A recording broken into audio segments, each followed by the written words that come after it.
Assalamualaikum warahmatullahi wabarakatuh. Hari ini kita akan membahas topik yang berjudul, membandingkan ilmu ulama sekarang dan masa lalu, manakah yang lebih akurat, oleh Dr. Arifin S. Siregar. Ada dugaan bahwa belakangan ini di antara ustadz, ulama, dan pendakwah, ada yang lebih lengkap ilmunya, lebih akurat, dan lebih teliti pendapatnya dibandingkan dengan pendakwah dan ulama terdahulu. Apakah ini benar atau kenyataan? Misalnya, seperti bolehnya menghadiahkan pahala, bolehnya badal haji, atau keyakinan adanya hisab di liang lahat, serta bolehnya mentalkin mayat di atas kuburan. Mengapa ini bisa terjadi? Mari kita coba membahasnya di bawah ini. Pembahasan, kita katakan bahwa di antara ulama atau pendakwa sekarang, ilmu dan pendapat mereka mungkin lebih benar dan lebih logis dibandingkan dengan pendapat atau buah pikiran ulama atau pendakwa terdahulu.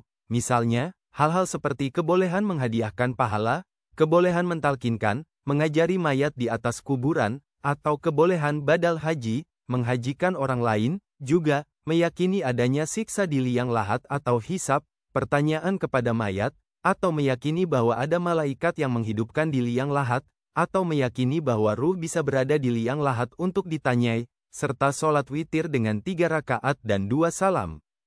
Terjadinya hal ini bukan disebabkan oleh kebodohan ulama terdahulu, tetapi oleh beberapa faktor, antara lain. 1. Mazhab atau ulama terdahulu adalah ahli fikih, ilmu hukum, bukan ahli dalam meneliti atau memilih kebenaran, kesahihan, suatu hadits. Pada masa mereka, ilmu dan waktu mereka lebih banyak digunakan untuk membentuk hukum, sehingga mereka tidak sempat membahas hadits apakah sahih atau palsu sebagai rujukan. Akibatnya, mereka terjebak menggunakan hadits lemah dan palsu. 2. Banyak ulama terdahulu terjebak dalam rujukan hadis-hadis lemah dan palsu.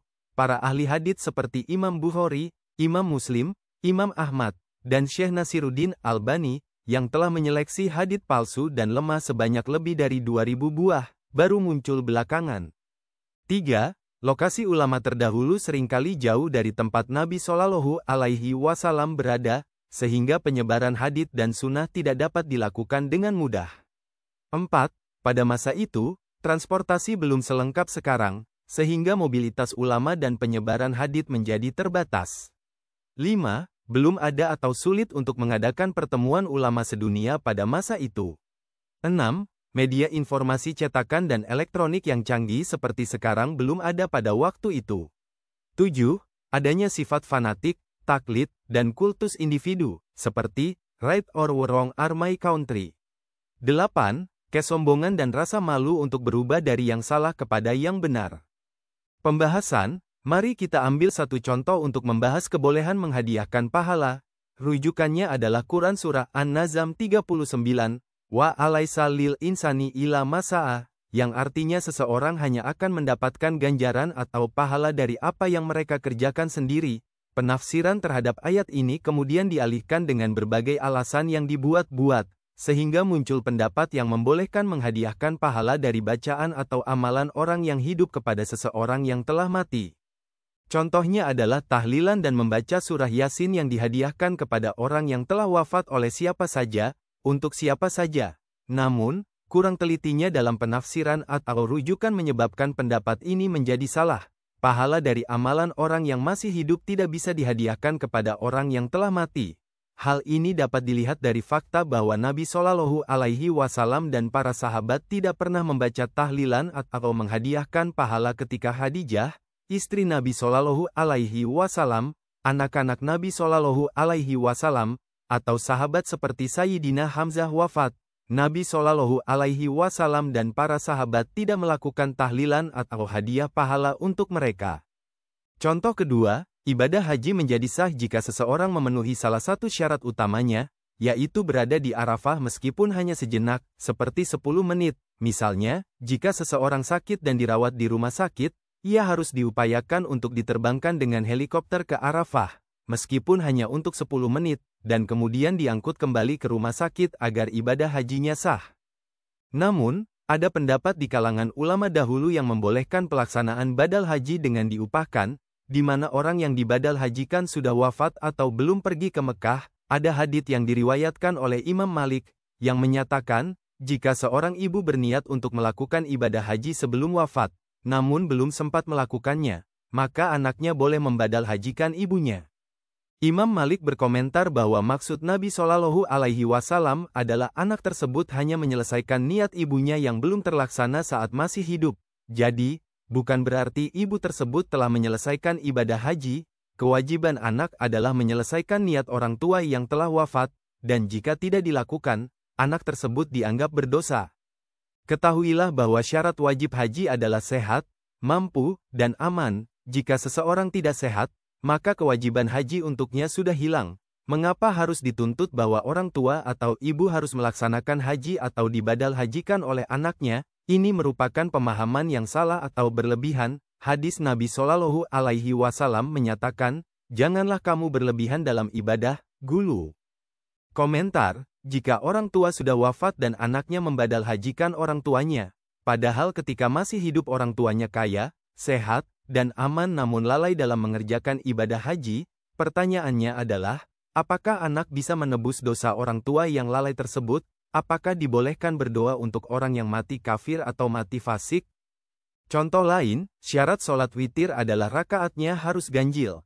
Namun ada yang mengamalkan sholat witir 3 rakaat dengan 2 salam, dipertanyakan apakah 2 rakaat pertama dengan 1 rakaat terakhir masih merupakan satu kesatuan sholat, seperti kita ketahui. Satu kesatuan sholat dimulai dengan takbir dan diakhiri dengan salam, berarti 2 rakaat pertama adalah sholat sunat biasa, dan 1 rakaat terakhir adalah sholat witir.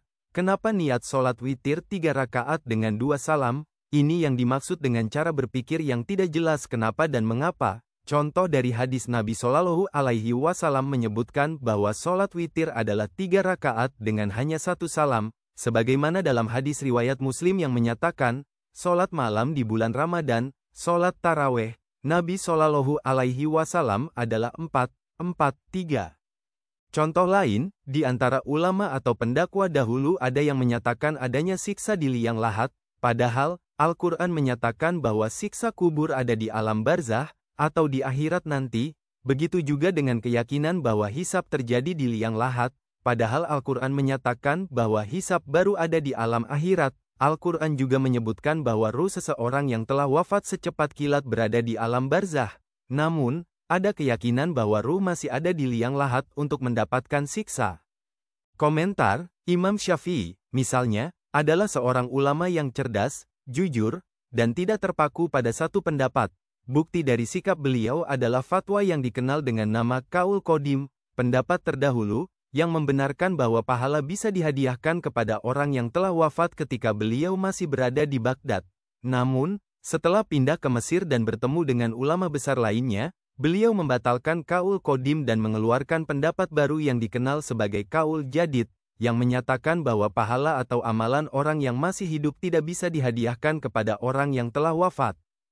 Bukti lain dari kecerdasan dan kejujuran pendapat Imam Syafi'i adalah bahwa beliau berpegang teguh pada hadis dengan ucapannya, apabila telah sah suatu hadis, maka itulah mazhabku. Ini menunjukkan bahwa beliau tidak pernah memaksakan atau menegaskan bahwa pendapatnya adalah satu-satunya yang benar dan tidak boleh diubah, meskipun kemudian ditemukan bukti atau hadis sahih yang tidak mendukung pendapatnya. Sayangnya, pengikut-pengikutnya seringkali terjebak dalam pendapat lama dan tidak memperbarui pemahaman mereka sesuai dengan perubahan temuan hadis. Mereka sering menganggap pendapat tentang bolehnya hadiah pahala sebagai pendapat Imam Syafi'i, padahal pendapat tersebut sebenarnya merupakan pandangan murid-muridnya, Syafi'iyah, yang belum merevisi pandangan mereka sesuai dengan pendapat Imam Syafi'i yang lebih baru. Contoh lain, dalam kitabnya Al-Risalah, Imam Syafi'i menyatakan, apapun yang terjadi mengenai azan sholat Jumat di zaman Nabi Shallallahu Alaihi Wasallam adalah 1 kali. Sedangkan di zaman sahabat Utsman bin Affan, azan sholat Jumat dilakukan 2 kali. Maka, saya lebih memilih azan sholat Jumat yang 1 kali, seperti yang terjadi di zaman Nabi Shallallahu Alaihi Wasallam. Demikianlah pembahasan kita pada topik kali ini, lebih dan kurangnya saya mohon maaf. Amin ya rabbal alamin. Mohon sejawat, menyebarluaskan dakwah-dakwah ini, semoga kita mendapat pahala karena telah menyebarkan dakwah ini. Saya akhiri dengan mengucapkan wassalamualaikum warahmatullahi wabarakatuh, sampai bertemu di video saya selanjutnya. Terima kasih.